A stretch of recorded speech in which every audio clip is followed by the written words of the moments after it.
Hi, everyone. Scott and Matty here. Hello, hello. And welcome to Queer as Pop, the podcast where we discuss all things queer and how they intersect with pop culture, politics, and top headlines. Matty, how are you doing today? How are you feeling? I feel like shit, but we're doing this Oh anyways. my. Oh my gosh. Yeah. Okay, so first podcast ever, and we have you feeling like shit. What's going on? Well, I managed to somehow get corona, which is something I Oh, do not crud. recommend. So please wear your mask. It sucks. And it's also my birthday, like in an hour while we're recording. So Oh my gosh, yeah, happy early birthday, by the way. But thank you. I mean, kind of I don't know, I kind of want to go back to this elephant in the room here with Yeah. this the corona nonsense. So like how are you feeling? What's going on? Like, I don't know, give me more detail. I need to know what's going on. I mean, I think it will be interesting for people to know that this kind of manifests in a very different way compared to a regular flu. I mean, I was just hit with a really bad headache and muscle aches before I had like a sky high fever, and it just came out of nowhere. I still have a fever, still in pain, but like it's very different, and it varies depending on who you are as well. Like if you have asthma or any chronic lung disease, you should like be really careful because you do not want to contract this. So I'm assuming that you have spoken to a health professional or you've been in contact with somebody that's kind of maybe keeping an eye on you a little bit, Yeah, maybe? yeah. So I'll be fine. Let's just say that I've had a few days going now, and it's gonna be okay. So don't worry. You know, I feel like this is 2020's present to you for your birthday. It's sort of like, you know what? 2020 was a lousy year, so let's make sure that the presents that we give to people are lousy too. And 2020 was like, here, have some Corona for your birthday. Exactly. And this is like, I'm trying to not feel sorry for myself because everyone's struggling right now, but I do feel a little bit sorry for myself because I kind of envisioned my birthday to be a little bit more exciting than this. So just keep your fucking masks on and be sensible. Duly noted, duly noted. But okay, so then are you going to do anything for your birthday? Or are you just kind of going to be laying low and, not really? I don't know. I just feel like what would you do normally for your celebration, anyways? I mean, usually, I don't know what you do in the States, but usually we just go out bowling and get drunk. Any celebratory event, we just go get drunk, basically. And Interesting. yeah, Okay. I mean, that doesn't sound too far off from, what an American would do for their birthday in certain circumstances. I guess relative age. I mean, because kids, underage drinking is bad unless you have a great fake ID. But no, but really, really, and truly. So if you go bowling and you go drinking, and what's your drink of choice? Like, what are you getting lit with? usually just straight up vodka. I love vodka. So Okay. Now, do you have like local vodka that's like you're indulging in on your birthday, or is it like one of those like you just keep it inexpensive and simple? usually I just keep it inexpensive and simple because yeah, I'm a bit of a cheap bastard. So So that's then just I got to then ask right here. So like I'm just curious about the local difference. yeah. So in terms of alcohol in the US can be incredibly inexpensive, especially if you go to a gay bar. Yeah. A gay bar is probably one of the easiest ways to get very inexpensively just drunk off your ass. Like, would you, if you order a vodka soda, keep it to, our LGBT roots here, what would that cost in your local currency? That's probably, I mean, alcohol is pretty expensive here. So that's like around 100, I would guess around 120 crowns, which is about like 13, $14 for a Oh drink. Yeah. my gosh. I Yeah. mean, is it and do okay? So I've been to places in Europe where they absolutely like measure out the shot. Like they have like the thing where it like literally only gives you like that ounce or ounce and a half. Do they do that in your area as well? Oh, yeah. We're super picky. We're super picky.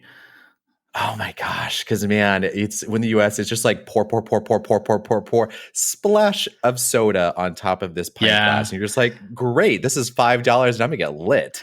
Yeah, I can tell from your political situation that you guys don't really care sometimes. So, I mean, if you're gonna be in the States living with someone like Trump, you gotta be a little bit sauced most of the time to yeah, get through it. absolutely. But yeah, here we are, both you and I. One thing that can be really interesting for you listeners to know is that me and Scott actually haven't interacted with each other for that long. I And mean, as charismatic as both of us are and convincing it may have seemed, you are absolutely right. I know next to nothing about you. yeah, and that's going to be the interesting part with this podcast as well, because we're going to actually get to know each other. And that was also one of my visions with starting this up, is that I want this to be kind of a social experiment as well, which I hope you guys will enjoy. And either, I mean, we could become the best of friends, we could be soulmates, or we could just end up hating each other. So be ready for drama along the way. I mean, I am an American. You're probably at the end of this going to hate me somehow. And I won't blame you for it either, though, because I'll understand entirely. But I also have to say, like, the idea of being able to, join up with you and on this journey was incredibly intriguing because you yourself are so interesting on the small ways I have had interactions with you. So the idea of being able to spend some time with you, go through this process, it's really intriguing, and I'm super super excited. Thank you. I wish I could say the same, but I no, I'm again just don't kidding. blame you. I don't blame you. It's fine. No, but But it really and truly though, I think we jest a little bit about getting to know each other, but it is true. We will be getting to know each other, but also, as the podcast evolves, I would like to think that we'll get to know each other well enough. Do you have other like goals that you want to achieve with this podcast or a vision that you were thinking about? yeah, so if you guys haven't realized, this podcast will focus on LGBTQIA plus issues. That will be like the central part of every discussion that we have, but we also want to talk about things that we like, which is politics, video games, pop culture, anything within that spectrum. And we will also be having guests along the way. So you guys have a lot to look forward to sticking around for this podcast. I think it's going to Not be a gonna great lie. ride. Our first guest is going to be kind of amazing, so I'm really excited for when we get to have that conversation. It's going to be amazing. Yeah, and we got some really nice things in store for you guys. So please hang on. This is going to be a really exciting ride. Awesome. Yeah, I mean, for me personally, I'm in this more or less to just get ungodly famous. Yeah. I want to be idolized. I want people to know me. So really and truly, that's why I'm here. I'm here just basically to get famous. So I hope really that we make that happen. Not gonna lie. I mean, same. We both exude top energy. Of course, we are here to get famous. We're nothing else, I mean, again, really. you gotta get those hookups with again people just knowing who you are. I'm just being very honest with you and everyone where this is my goal. This is the reason why I'm here. No, but I mean, all kidding aside, yeah, I do love the idea that, as just two people that are getting to know each other at the same time, both being queer and having very different experiences in very different parts of the world, we can have, really interesting dialogue that I think brings to light both the queer issues that we both individually have and see around us, but then how they compare to each other. And also then how pop culture, politics, and, everything that happens in our lives outside of being queer also affects that. So I just Absolutely. think this is going to be really fascinating.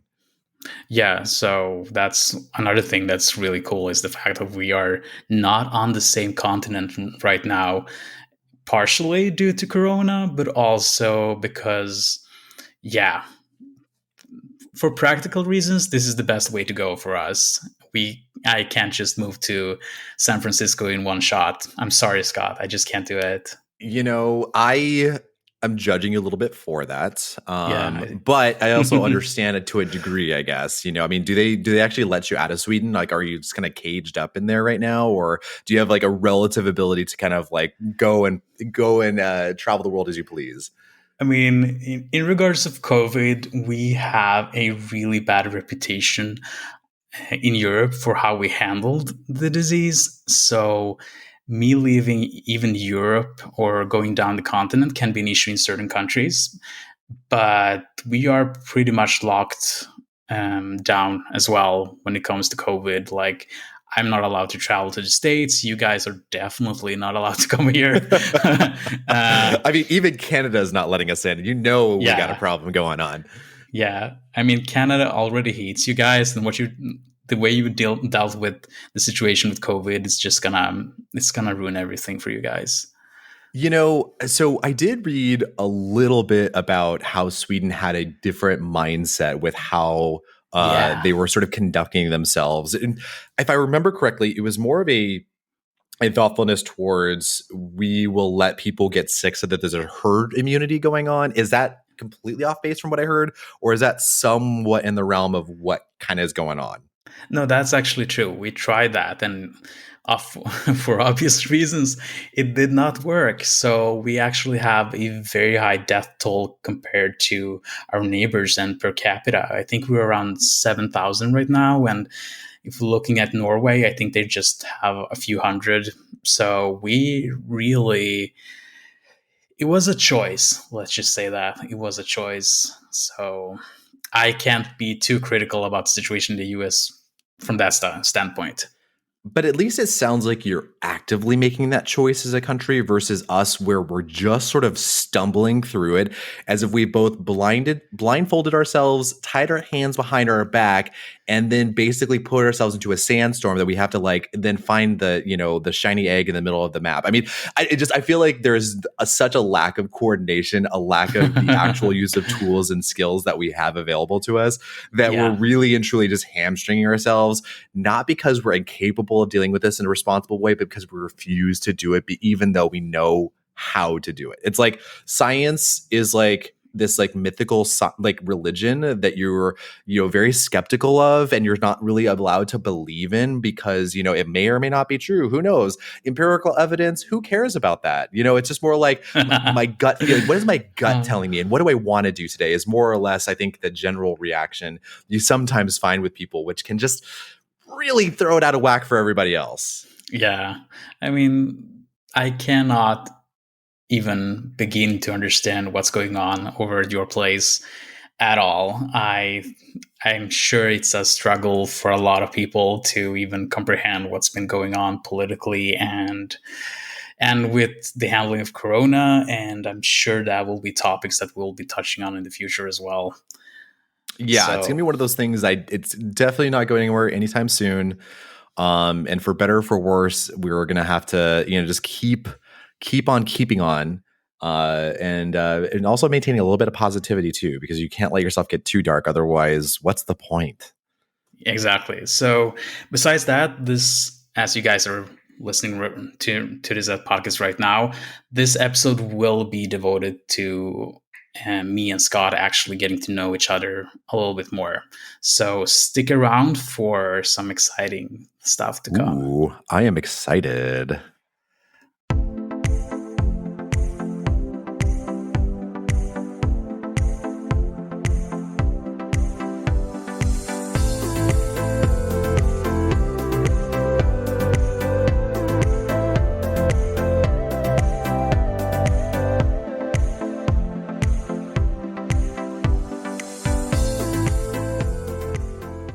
All right, guys, so welcome back. Now, Scott, about getting to know each other, what do you have in mind? Okay, I hope you can indulge me. I don't know if you're aware, but there is this lovely dating service I run actually on the side as a side gig. It's called Kilcannon's Love Express, Oh, where really? we actually run through like a speed dating scenario where we hopefully get to know each other a little bit better by asking some very, fun, flirty, interesting questions. And I think everyone else, would love to hear it. I mean, does that sound okay with you? That sounds perfectly fine, but I might charge you for it. Well, okay. Well, luckily for you, my service is free. but you can just send me the bill and maybe it'll just get lost in the mail somewhere. I'm not really sure, but or but let's do this. Let's do this. Okay. So as again, just because I love to collect data, and again because Kilcannon's Love Express just needs this data, I want to check in with our pre-dates. If you had to rate your anticipation and excitement for this date on a scale of 1 to 10, where do you think you are? That's a pretty tricky one, but I would maybe say a solid 8. I'll be that nice. Oh my word. Okay. Well, we're on a great start here. I mean, I was thinking like a 6, but the fact that I get an 8, man, that is, I'm feeling, I might just be psychotic and manipulating you right now, but that's going to be my response. Oh God. Okay. Well, hopefully with some of these questions, again, we can, make it a little bit more clear whether that 8 is real or it's going to maybe go up or down. So let's dive in. Right. I will ask the first question, and I invite you to fire back whatever questions you have for me. Right. So first and foremost, what's the strangest food you've ever tried? That has to be frog legs when I visited Lyon in France. It tastes like chicken and it's actually pretty good. So I would actually recommend it, but I did not think I would proceed eating it. But I gave in to peer pressure. Interesting. Okay. And so were you going to Lyon with friends or family, or what took you there? Yeah, I was there with a couple of friends and my aunt, who is a Francophile. She loves everything about France, and it was a great experience. And the food is definitely something that you need to check out when you go to France. There's nothing that can compare. So please, if you're on a food journey, go there. Okay. All right. Good to know. Thank you. I'm glad to know that you've now tried frog legs. That's interesting. All right, I'm going to go a little bit deeper and ask you, what is the thing that you treasure most in your own home? Wow, I feel like that was a side glance for me being a little shallow there, but okay. So the thing I treasure most in my own home, maybe this is a bit obtuse because it's a little easy, but man, I have to say during these COVID times, I got to say my computer, because it's like primary vehicle by which I like communicate and interact with people. Like, I don't know if my life would be nearly as interesting or more fulfilling if I didn't have my PC with me. Yeah. I mean, I can kind of understand that. I can kind of agree, to be honest. My computer is pretty important. Yeah, I mean, everything else is I could sleep on the floor. I'm not a hoarder, so I don't really have a lot of things that I hold on to for sentimental value per se. So yeah, definitely the PC. All right. Okay, so if we're gonna then take it a little deeper, let me try this for you then. What's the sexiest thing a significant other can do for you? Unexpected actions of love or affection. So basically just greet me with kisses when I get home from a rough day at work and bend over. And that's all I need. Oh my. Good. Oh, yeah. Okay. So it's both the kiss on the cheek, and then do they then bend over right afterwards, or? Yes. Oh, okay. I don't wait. I was just trying to create a mental map for how that was playing out in terms of hi, honey, I'm home. And then sort of what happens afterwards. Again, just making sure that the image was very clear there. Well, Swedes are basically high functioning psychopaths. So we can't verbalize affection. So we have to do it physically. Okay. So words sometimes are not sufficient for what you're really feeling, I guess. Exactly. But speaking of bending over, what's your favorite position? I mean, we're talking about sex, right? And is that where we're going? just to be yes. Brutally honest. Okay. Yes. Okay. So if we're talking about position for sex, I have to say there is something really, really sexy about having someone bent over a counter. Usually atypical surfaces, when then having a little bit of fun on them is really exciting for me. And so again, someone bent over the counter is exactly my favorite place. All right, I can probably agree on that. So Okay. we're a great match so far. All right. So if you were a high functioning psychopath, I then need to know a little bit more about this. So, what makes you grumpy or angry? That's an easy one. Children. Oh, okay. Okay. So, like just children in general, is it Yeah. like, when they're like, is there some reason in particular, like when they're screaming or crying, or like what's making you grumpy or angry? I mean, generally, kids with bad manners tick me off like insanely, and they can even do that in public. I get so fucking mad. I know it's not maybe politically correct in that sense, and we should care for our children, but if they're ill mannered and don't know when to take a seat and shut up, I get pissed. So Good to know. Good to know. All right. So never bring children into the equation here. Done and done. yeah, so here's another dirty question for you. What is the worst experience on a date that you've ever been on? Okay. My worst experience on a date. Gosh, man, I've had some. I generally have really good dates with people. I'm just really good at dating. I do it right. But I think in a more general sense is when you're getting to know someone and you're sitting at dinner, you're having a great time, or you're trying to have a great time, and literally they cannot actually come up with anything themselves to offer, and it's like you're pulling teeth, asking questions and trying to get to know them better, and they give you 1 or 2 word answers. They're not asking anything back, and they're just sort of not making good eye contact. That to me is like where I myself am like, cool, I got to get out of here. I am out. Can we get the check, please? Yeah. I need to go home. Have you ever done a bad exit, like telling them that you're going to the bathroom and you're just basically running out of the restaurant or bar or whatever? So I've never literally abandoned them because I feel obligated to like at least get the check, so then I can then say to them definitively afterwards, like, yeah, we're not meeting up ever again. Like, this is not happening. I'm so sorry, but like I just don't feel good about this. And so at least then with a clear conscience, I can say like this, at least I paid for dinner. You know what I mean? Yeah. I mean, that's a good one. That's at least you have a good heart. That's good. Yeah. Well, okay. So if you're waking up first thing in the morning, what is it that you do? Like, what's your routine when you're like just getting out of bed? It's pretty simple. The first thing I do is check my phone, check my social media, and then I do full body stretches because I'm getting older. Or technically, we're all getting older, but passing 25, something just happens where everything just starts to hurt more and more.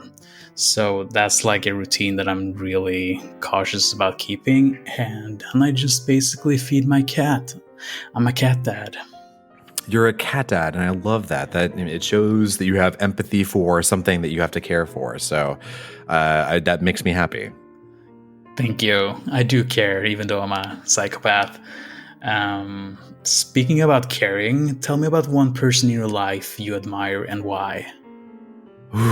One person in my life that I admire and why. I think for me personally, I would have to say my grandmother on my father's side always was someone that I looked up to. Spent a lot of time with her growing up, just because we were a close family. She was the woman that was, just the matriarch of the family. She kept everyone together. She kept everyone, coming together for holidays and special events. She was always thoughtful of, my birthdays and special events. And she was there for games and meets and all of the things, while she was also volunteering well into the late in her life. She was active physically. She was just the kind of person that you look at and you're like, gosh darn it, you really and truly exemplify the type of behavior that makes you successful in like keeping a family together and making everyone happy and feel important. So I think for her example has always sort of inspired me to be more thoughtful about other people and thinking about how do I connect with them, and also how to go outside of myself and try to be more thoughtful about how I help other people. Yeah, I think I've had exact same experience with my grandmother on my mother's side.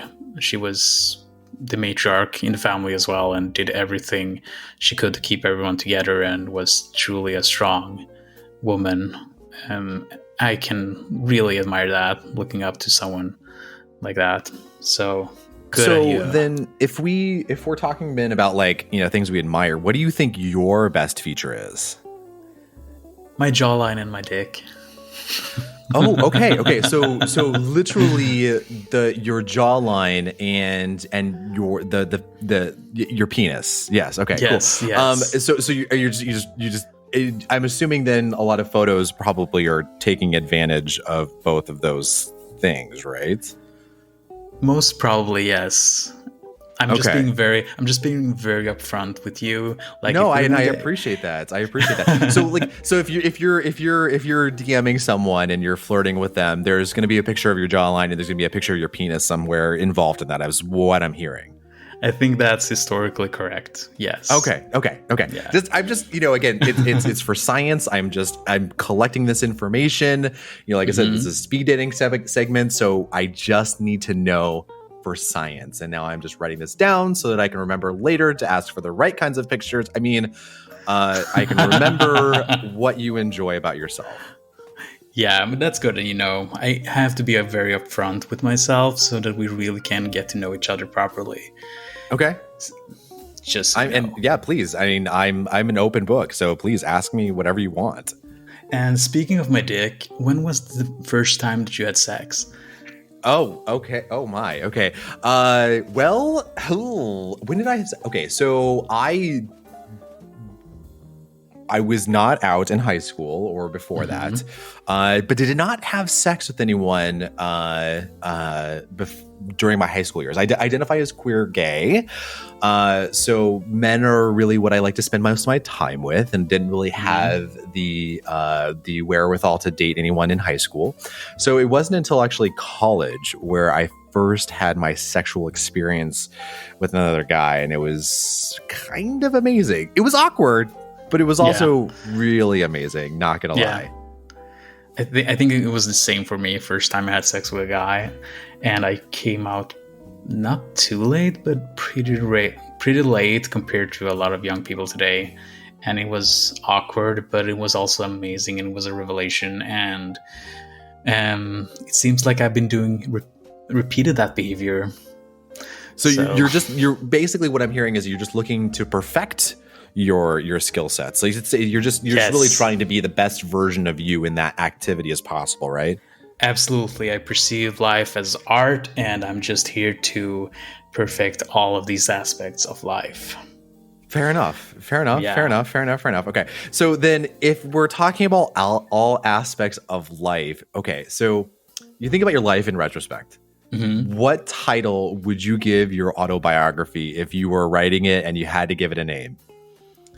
That would probably be Love Conquered All and Other Ways to Stimulate Your Prostate.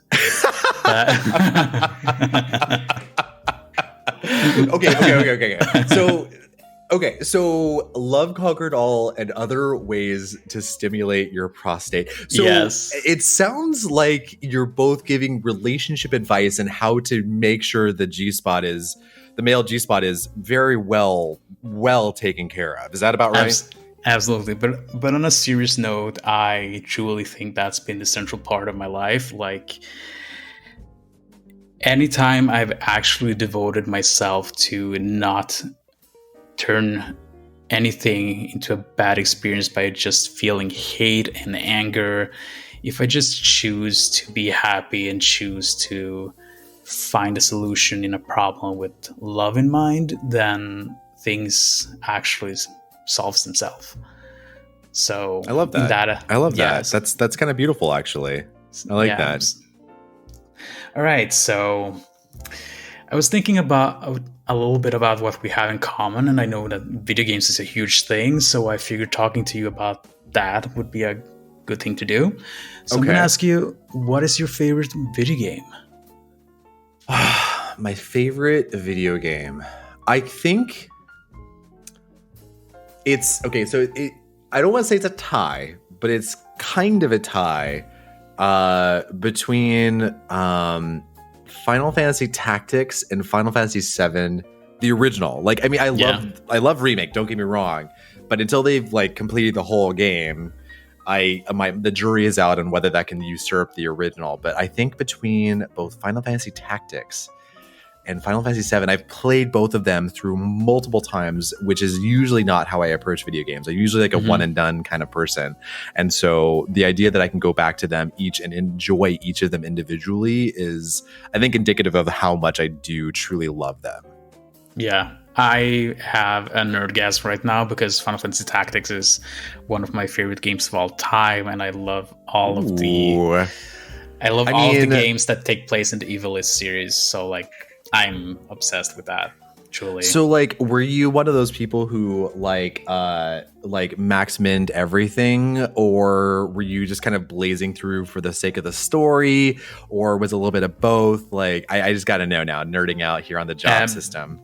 Back then, I was a perfectionist, so I tried to like get everything to a top, to do all the secrets. It took me hundreds of hours. I did this with the main game series as well, back in the day with Final Fantasy 7 and 8 and 9.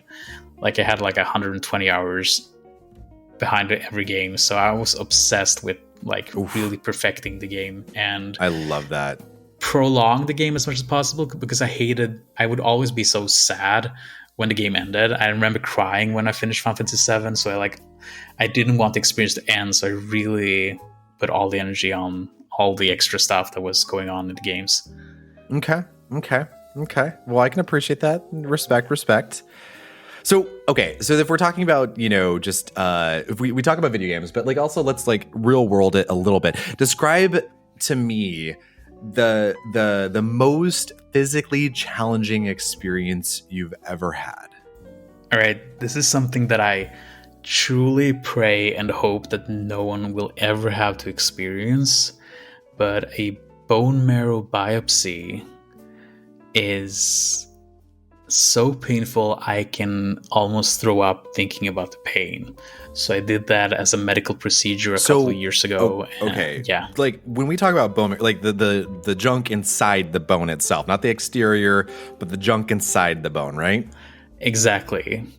Like, did they anesthetize you, or are they not allowed to do that? Or like, how, I can't even wrap my head around how that works. They do, but it feels almost like someone's pulling out your tooth without any sort of like, yeah, I cannot truly describe that pain, but I was screaming a lot. It's really painful. Like, they do try to do it as fast as possible, but think about just visualize an experience where someone puts a needle in your bones and puts pressure on it. That's how it feels. So I can't even imagine. And like I can only imagine that must have been such a trial.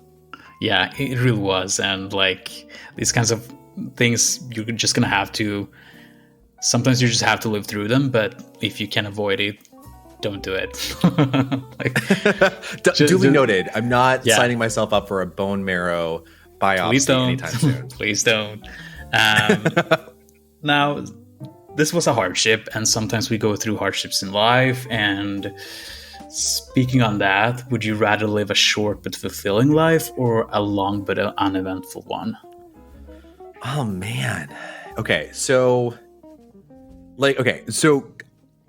when we say uneventful, like what are we talking about? I mean, because like because in my mind I've always said like to myself, like I want to live to like 120, because like I like to be an observer of life. I like to be an observer of things as they evolve and change. And so the idea of leaving this earth a little early is a little bit, disconcerting for me. So how boring is this uneventful life?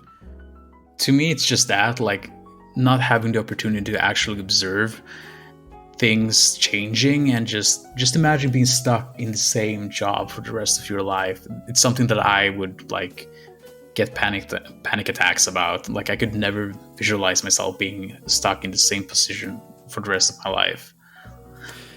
Well, okay. So I am, in my mindset, I'm atheist. I don't believe in an afterlife. I don't think that there is anything waiting for me once this world ends. So when I die, I die. There's no moment of reflection. And so I can't sit there and be like, I did a great job living, my life to this weird category or weird litmus that I wanted to give myself. So I guess if I'm dead, I'd much rather have the entire time up until that moment be really interesting, because I won't know that it was short because I'm dead. So, I guess I would choose then short but fulfilling, because at least then during those moments I was enjoying myself and doing the things that I wanted to do, versus sort of just like waiting for it to end because I'm just so bored and or like tortured that I just, can't wait for it to be over, I guess. Yeah, I can see your point. I'm pretty sure I'd rather live a short and fulfilling life in that aspect as well. Okay, I can appreciate that. So then, in terms of just life's foibles and the things that we have to, sometimes deal with, what makes you cry? It's always one and the same thing, and that's animal abuse. If I observe that, I burst in tears immediately. I am a huge animal advocate for animals, and I just can't stand seeing an animal tortured in any way. So that's like a really sensitive part for me. I could not agree more. My YouTube timeline, or like my YouTube suggested feeds, is just video after video of watching dogs and cats that were, mistreated at some point, be picked up and cared for by, very thoughtful, giving people, and then seeing on the other side, like, how happy they are and like how much healthier they look and living their best life finally. I literally and truly, half of my suggested videos are just animal recovery videos where I get to like, have a happy cry where they're so happy now. He's playing and he's happy, and she has a sister now. And so it really and truly, it just every single time gets to me. So I can understand that so well. Yeah, girls, same. Sometimes I just need a happy cry, and I just get on YouTube and watch a one-eyed kitten getting rescued. That's like, that's all I need. It's good. It's good. I totally get it. Yeah. So if you go back to a more romantic setting, okay. Do you prefer partying or snuggles on the couch with a glass of wine? I mean, I feel like this is so easy. This is you snuggling on that couch with a glass of wine every single time. I mean, that is really and truly how you make a beeline to my heart, where you're not the person that's saying like, hey, it's 10 o'clock, let's go out and go party. I'll just give you the dirty look of like, really? You're asking me to go outside? It is 10 o'clock. I am ready to be in my sweats, and I want to watch something on Netflix, and I want to have a nice little wine buzz going on. So you can go party. I'm going to be right here. Same. I could not agree more. After 25, I got so bored with partying. I mean, I don't mind getting out, but if there's an opportunity presenting for me where I just have to lie on the couch snuggling with someone, I'd pick that any day of the week. Totally. Nice. Okay, so then if we're gonna change gears, because now I wanted to see again. You've mentioned that you or Swedish people are psychotic. I kind of want to know: do you believe anything paranormal? Do you believe in ghosts? Do you believe in spirits or evil monsters living underneath your bed? Like what's what's on your mind for that? I mean, I'm trying to have like a scientific viewpoint on this. So for me, I do not believe in ghosts, but I believe in something called the first law of thermodynamics, which means that energy, which we consist of as well, is always conserved and cannot be created or destroyed. So Okay. in that sense, I do not believe that death is final, but I do not believe in this. I do not believe in mediums. I do not believe in ghosts. So I'm trying to have like a scientific approach to life. And that is how I make sense of things in a way that makes it comfortable for me as well. When you've lost people throughout your life, it's kind of like great to think about them like that they have not disappeared, that they exist in some sense. Yeah. Interesting. So, Okay. Yeah. Okay. All right. So I'm just gonna be a horny bastard and bring it. And ask you what the strangest place you've had sex on is. Oh my gosh. Strangest place I've had sex. Okay, so I was backpacking around Europe as a younger American does, because that's what we're told we're supposed to do to get cultured. And I was spending probably spending like 5 days at this point in my journey in Interlaken, which is in Switzerland. And it was the middle of summer, so there wasn't any skiing, but I was staying at a hostel, and I was there, and I was just blindingly drunk one evening at the bar at the hostel, and was just chatting up this guy, and he had said he had a boyfriend, so I was like, I was being flirty, but not expecting anything. Well, so he was one of the activities directors of the hostel, and he said like, hey, my boyfriend over there actually thinks you're really cute as well. Do you want to, take this conversation elsewhere? Oh. So basically, the night progressed where we had some really fun times together in the rec storage room on top of some paddle boards that they keep for, if you ever want to go paddleboarding on the lake nearby. So I would have to say that, like, yeah, it was a pretty strange place and atypical for what I think most people would expect when you're thinking about getting it on. Well, that's probably true. Just as long as you're comfortable with this going out into the public, I want to keep this story. I mean, hey, like I said, I'm an open book. I will always share everything and anything. So, okay, so we're doing our speed dating thing. Now, if you and I were sitting across from each other face to face on our first date, what are one of, or whatever number of deal breakers do you have on a first date where if that person does that thing, you're just immediately in your mind like, well, this is over, we're done? My deal breaker is that if you just even look at your phone, I'll punch you in the face and then I'll leave. Because you're wasting my time. You get a punch in the face and then you get walked out on. Okay, good to know. Yes. Do not waste my time. I don't tolerate that. So if you want to engage in a date and a conversation, then that's where your time is devoted. Otherwise, I'm just out. Okay. All right. Yes. All right. Okay, good to know. I will make sure my phone stays securely in my pocket the entire time. I think it's best for the sake of although I do have to say, I have to agree to a certain degree because, if I'm so bored where I have to check my phone where I'm, partitioning time for a date, that's a sign that I would even tell myself of like, oh, maybe this is not great. Because in my mind, a great first date is where you just spent, 3 hours minimum talking over dinner and you didn't even think that the 3 hours passed by and you're realizing that the restaurant's shutting down and you're like, oh crud, we have to get out of here because they literally are closing. that to me is like where I've had a successful first date where then, yeah, again, if you're looking at your phone, I can totally understand that. Yeah, that's good.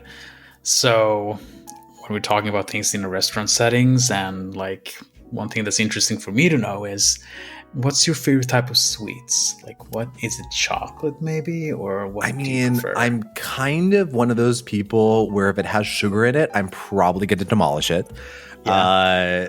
But if I had to say like if I'm at a restaurant and like I had to like dictate what my favorite type of like dessert I was hoping that they would have, probably something that is, man, I would say something that is sweet but sharp as well. So something citrusy with some sugar. So like, you know, like a key lime pie or something with meringue on it, or like a lemon curd.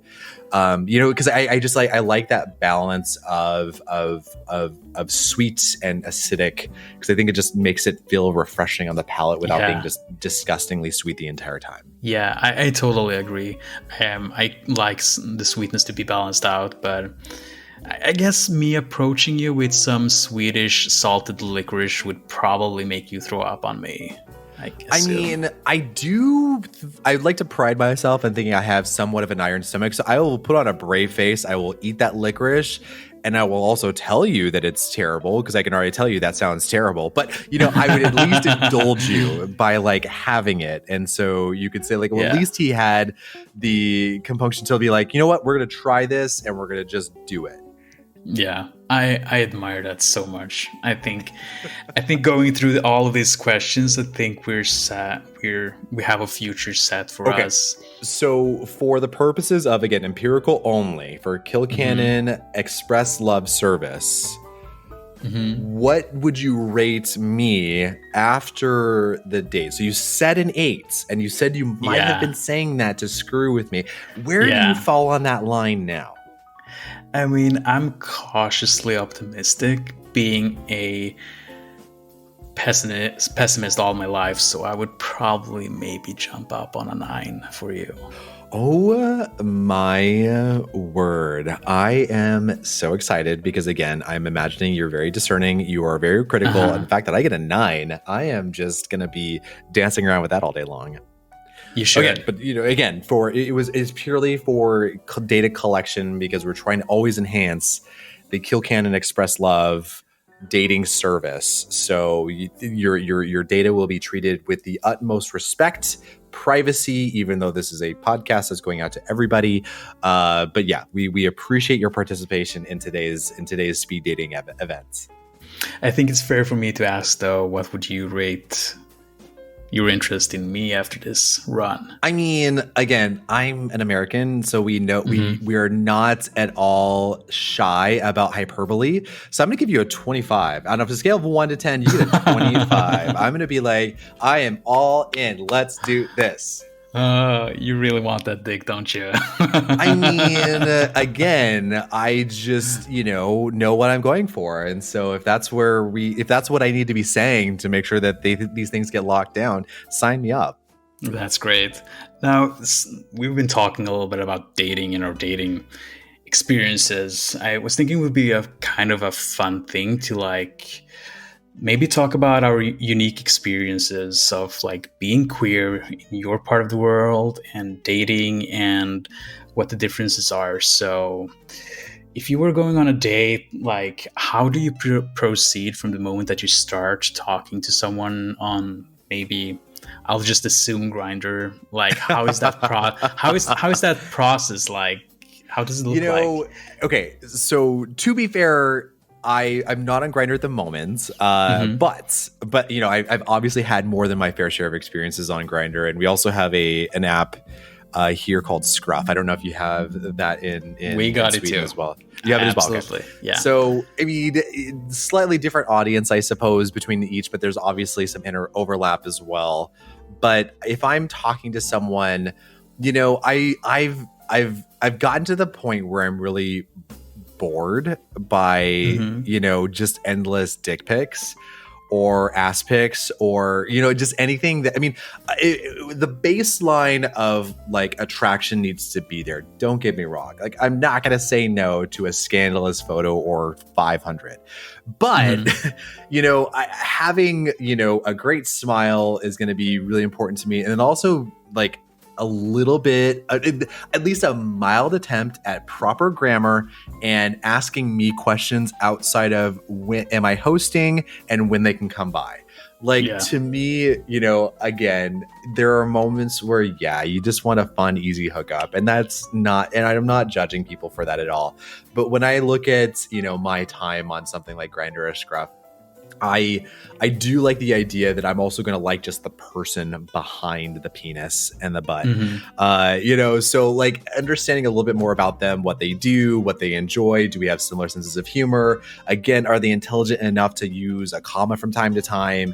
Do they know the difference between your and your, you know, like, you know, one with, you know, being possessive and one saying you are, like, you know, those small differences in terms of just having a vision of who this person is going to be that's going to walk in the door eventually, kind of important to me. Yeah, I can understand that. I think it's kind of the same for me, but since I come from the cold north where we don't socially interact with each other, dating apps can be a bit like a tricky situation. So getting to actually know someone behind the dick pic, it can be a struggle. Absolutely. And I kind of miss the opportunity to actually be able to interact with the person behind it. Yeah. And get to know that person, because for me, intellect is like, that's what turns me on. Like, if you can phrase yourself properly, if you have decent values, if you have the same interests as me, that's what's vital for me to actually enjoy your company. I cannot talk to someone who's only interested in being a dick pic or is completely oblivious to what's going on in the world. Okay. I mean, yeah. I can appreciate that. Yeah. So, like, does the minute they show themselves to be sort of a little dull in the intellectual capacity, does the dick go limp immediately for you? Or is it, you can power through, but it's not going to be your greatest moment ever? I mean, I've powered through some very painful experiences.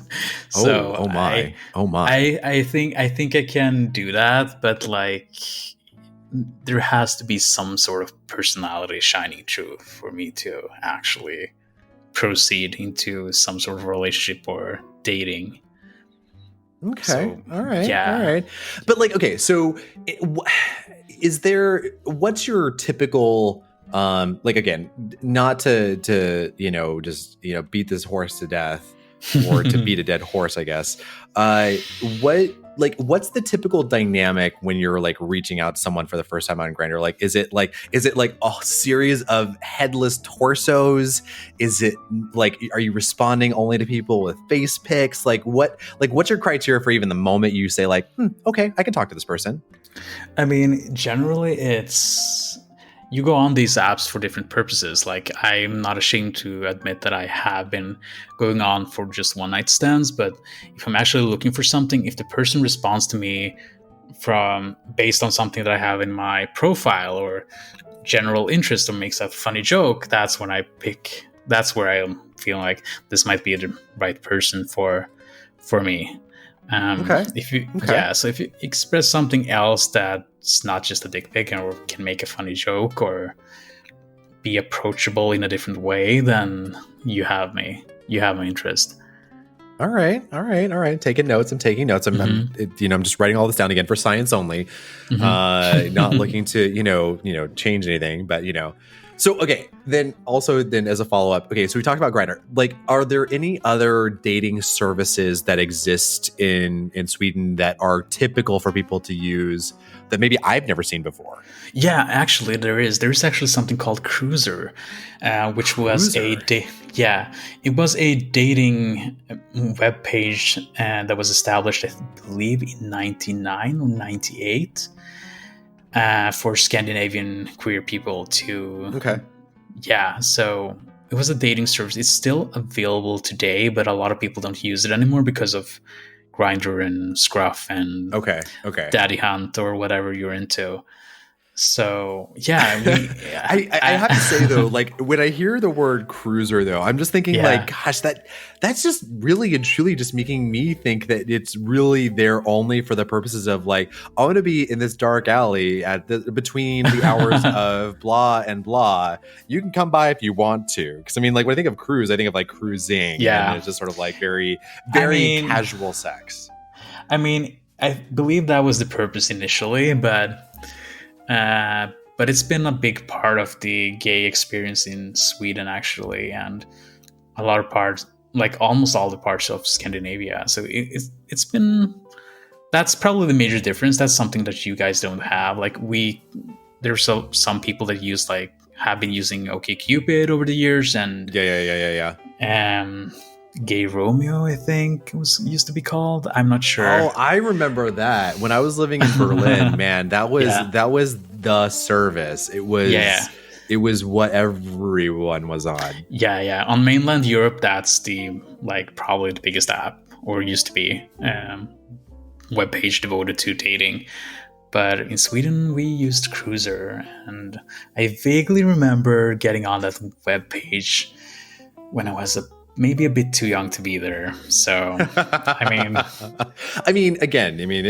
this is, it's all conjecture. It's not proven that you were maybe a little bit too young for it. It's just putting thoughts out into the universe. Absolutely. I'm just reminiscing a few things that I don't need to share at all. Oh my gosh. Yeah, no. So my most significant experience, outside on dating apps or dating websites outside of the like typical now Grindr Scruff nonsense here in the US.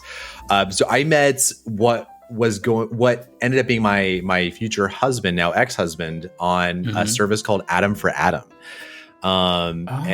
He was like very much like just a very basic website where it was, again, just like that vestige of before smartphones were really super prevalent and like, you're downloading everything on your apps for your phone. And yeah, that was actually like the primary way I was meeting some people in the early 2000s. It was pretty incredible. Yeah, I do remember that existing as well. Like we really do sound old though, Scott, because we're like talking about the era before. We're not old. We are seasoned. We've just seen some things. Some things we cannot unsee, but we've seen some things too. All right. Yeah, I mean, it's a different world today. Like getting to date as a gay person is really different compared to when we were young. That's true. Okay. That's true. And I think all for the better, though. I mean, I only see a more mindfulness of being honest upfront and saying this is exactly who I am, take it or leave it, versus before where, you had to be a little more discreet. And I love the fact that there is less discretion needed now than, when I was younger. Yeah, I think so too. And on that note, please stick around, guys, because I hope this experience have made you guys get to know both me and Scott a little bit better, but stick around because we're actually gonna involve you guys with some questions that you've asked us. So, ooh, I can't wait.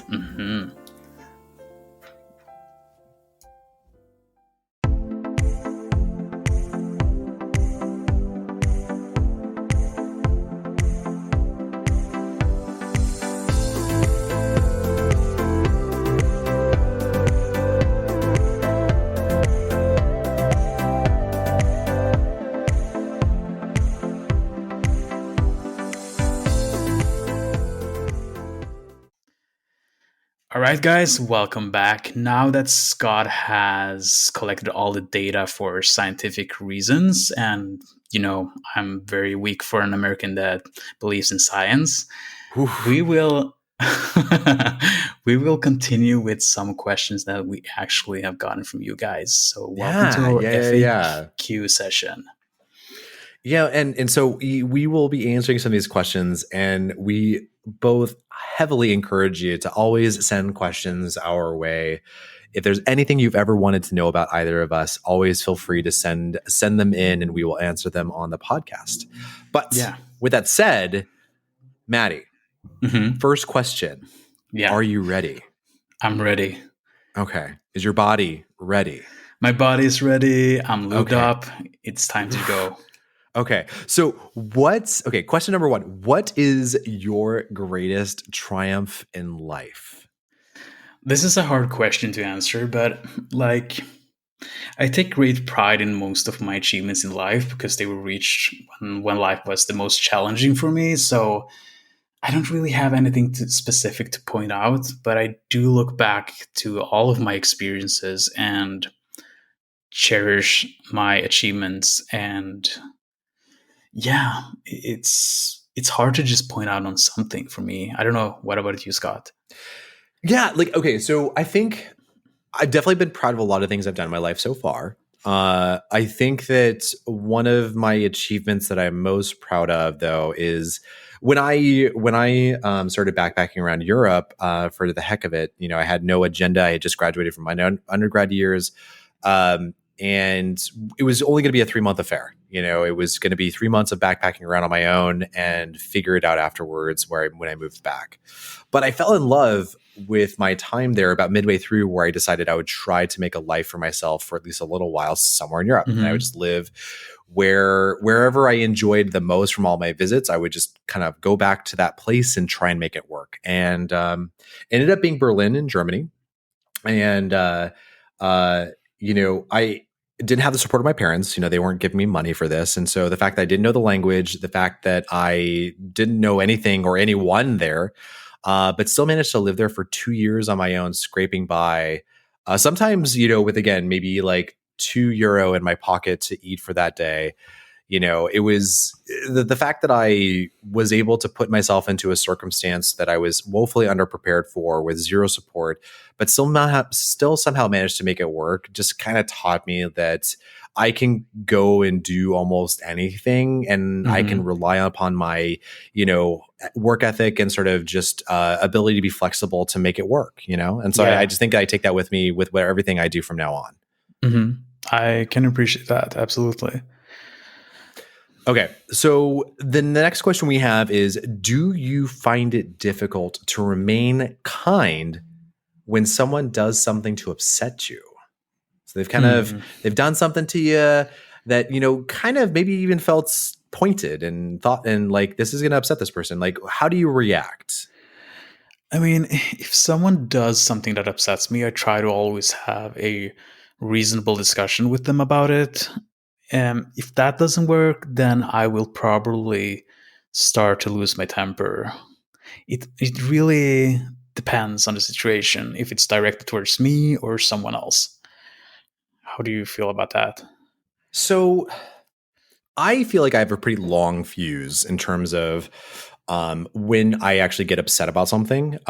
It's a literal volcano when I do get upset. It's ugly, it's messy. I just never recommend it. But I do think that even if someone is actively doing something to try to upset me, there is usually a long leash I'll give that person and talk Yeah. where I'm going to try and talk it through with them and understand why they're acting like that before I Hmm. ever actually get upset and maybe react to them negatively, if that makes sense. Hmm. Absolutely. Yeah. So I don't know. I just like to think that I'm just going to give them that leash to, figure it out where we can just talk it through. But, and it doesn't always happen. But yeah, I don't know. That's just kind of how I look at it. I'm just going to try not to actively get on your bad side. Let's just say You that. know, if anyone has seen my temper, and some people have, they're like, oof, yeah, like just let that volcano stay unerupted. Oh, geez, turning me Um, on. okay, so speaking of turning you on, Hmm. uh, what is so this next question is, what is one kink that you've tried maybe just once, but you're Yeah, maybe not gonna do again? Like, you're just like, okay, not my thing. that's a hard one. I'm pretty cautious with what I expose myself to, but I think Ooh. the scenario that I can think of, this wasn't something that I agreed to, but there was one guy who tried to lick my feet, and I was like, not my area of expertise. And you keep yourself at the areas where I want you to be, and don't go for my feet. I don't like feet. Let's just say Okay. that.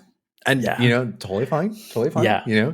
Don't like feet. That's I'm not perfectly kink acceptable. shaming. You can absolutely be into Hey, feet if I you don't feel think like either of us it. are ever going to kink shame anybody, but Yeah. you yourself, from what I'm hearing, someone's going for your feet. You're kind of like, no, Yeah. just Wrong spot. not. Yeah. Fair enough. Yeah. How about you, Scott? What have you done with your I life? think the one thing that I've tried and it just did nothing for me. The person asked me to do this and I Mm. obliged them because, again, it wasn't too much for me to do, but it was, a little awkward. They asked me to urinate on them in the shower while we were getting all hot and Uh, soapy, and I did it, and they enjoyed themselves, and yeah. I can just honestly say that like I was observing and happy that they were happy, but for Mhm. me it just did nothing. I was just like, okay, I mean, it's urine. I mean, cool, Yeah. but at the same time, just like not my thing. Like I'll never be looking to do it. And if someone asks me to do it, and it's going to be more than like a one-off affair, I'm probably like, not really what I'm Yeah. looking to do. Happy hour, golden shower. That's all I'm gonna say. Duly noted. Yeah. Okay. So then, for our last question from our audience, here's a nice light one to take us home. So, Maddie, what is one song you turn to when you're having a rough day? That one is probably, I don't know if you know of the group The Naked and Famous, but they have a stripped version of their song called Punching in a Dream. And it just has the perfect atmosphere to balance my emotions, regardless if I'm angry or sad. I just love that song so much. What about you? So, so if I'm looking to turn around my mood, Hmm. I will listen to something that isn't necessarily like in line with my mood. Like I'm looking to find something positive and energetic, and has always been really cathartic for me. And so I have to say the one song that I can always turn to where I just get happy is Love Shack by the B-52s. As Oh. silly as that might be, it's just such an unapologetically like happy sounding song that Hmm. like it fills me with joy, and it immediately helps me sort of turn around whatever was going on in the day and make me feel a Yeah. little bit better. It's interesting because I look for a song that like puts me in a almost apathetic state. Like it's neither melancholic or like uplifting. It just balances me out, kind of, if you know what I mean. No, I can appreciate that. I can Hmm. I can absolutely appreciate that. And I definitely have songs like that that will sometimes, fill in. But if I'm really just looking to kind of just turn my day around, man, Love Shack, that's my jam. I'm gonna listen to it and I'm gonna enjoy it.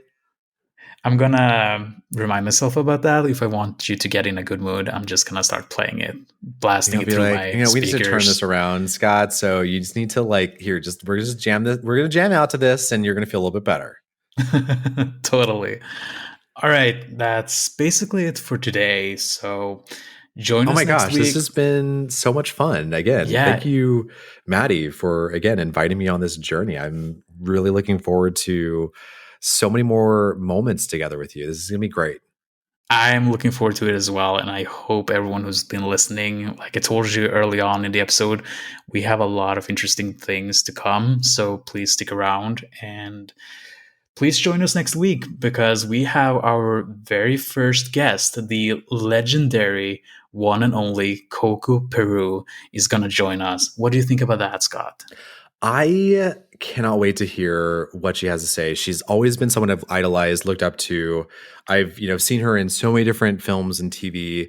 The idea of being able to pick her brain and just hear everything she has to share is going to be it's going to be amazing. I can't wait. Yeah, same. All right, so It's going to be absolutely amazing. If you guys want to keep yourself updated on upcoming episodes, you can follow us at popped_queer. If you want to stalk me, you can find me at Novakaze on Twitter. Scott is available on Twitter under the username TheKillCannon and on Twitch as KillCannon if you're into watching this gorgeous piece of meat play video games. All right, guys, see you next week.